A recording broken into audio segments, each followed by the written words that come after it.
नमस्कार, राधे राधे, जय श्री राम, जय श्री राम, जय श्री राम।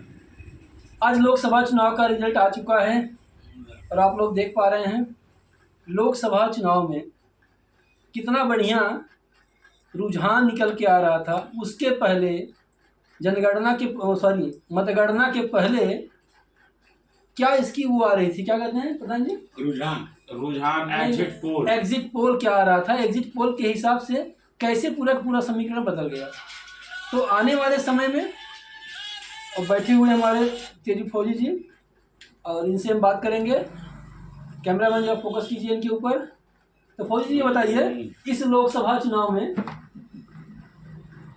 माइक कहाँ आपकी, इस लोकसभा चुनाव में आपको क्या लगता है, संतुष्टि मिल गई है? हाँ, हमें तो लग रहा है हर आदमी संतुष्ट है इस लोकसभा चुनाव से, परिणाम से, हर चीज से।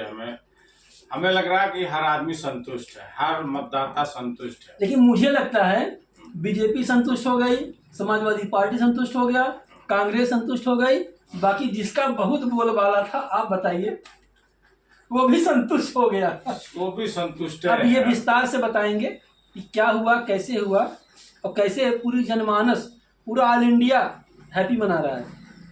सरकार फिर भी मोदी जी की बन रही है, ये भूल के बताइए, विस्तार बताइए प्रधान जी। सरकार तो देखिए, सरकार तो बहुमत के लगभग पास है।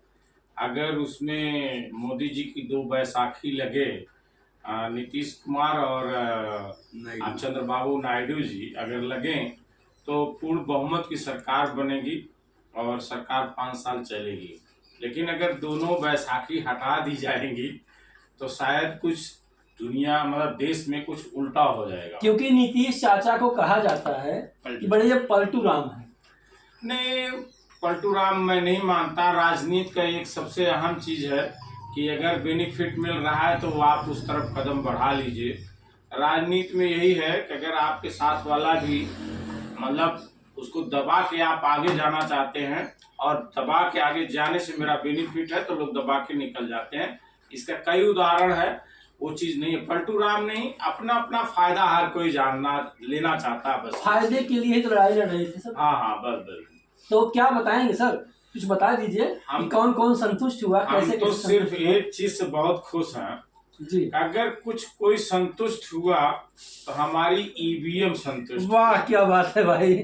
उसको जो सीता माता की तरह अग्नि परीक्षा देना था वो अग्नि परीक्षा दी। इस चुनाव के परिणाम के बाद मुझे किसी ने ईवीएम की शिकायत करते हुए कोई नेता नहीं दिखा, कोई पब्लिक भी नहीं दिखी।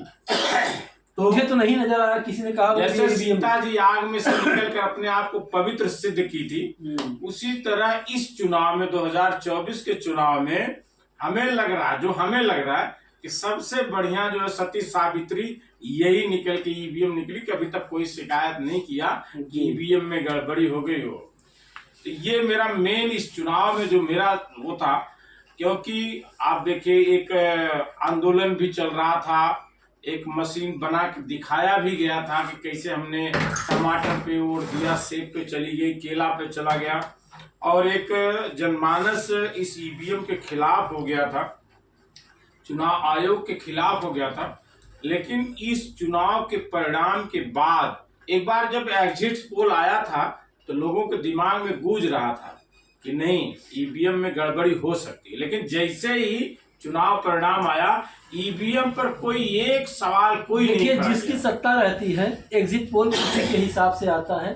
ये मोदी जी की बात नहीं, बीजेपी की बात नहीं, किसी भी पार्टी की बात होती है। जिसकी सत्ता रहती है, काबिज रहते हैं ना, तो एग्जिट पोल उन्हीं के हिसाब से आता है, क्योंकि मीडिया वगैरह सब कनेक्ट में रहते हैं। तो अब एग्जिट पोल के हिसाब से रिजल्ट आया नहीं है।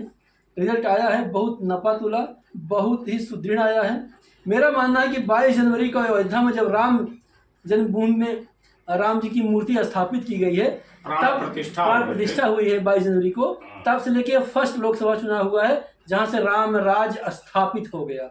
राम राज कैसे स्थापित होता है पता है? हर जगह खुशहाली का माहौल हो जाए, बीजेपी खुश, कांग्रेस खुश, समाजवादी पार्टी बीजेपी तो इसलिए खुश है कि बहुमत के पास है, बिल्कुल। कांग्रेस इसलिए खुश है कि हम भी बहुमत के आसपास घूम रहे हैं। समाजवादी पार्टी उत्तर प्रदेश सबसे बड़ी पार्टी, देश की तीसरे नंबर की पार्टी बनी, वो इसलिए खुश है।